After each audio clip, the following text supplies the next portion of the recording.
morning from the Fairy Creek headwaters. Good morning from the Fairy Creek headwaters. It is a beautiful, albeit blustery day this morning. We are coming from the sit formerly known as the boat, which the police cut down and chopped up, and that is what remains of Van's boat. But here we are, got a hammock now.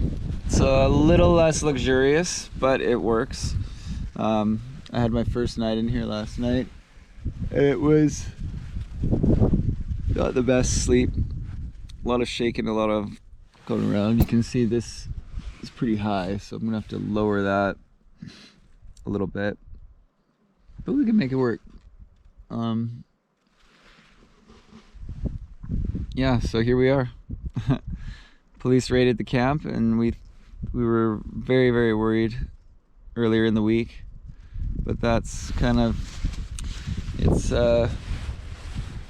that was the Empire Strikes Back. Now we're time for the third and most fun one, Return of the Jedi, where we get to party with the Ewoks at the end.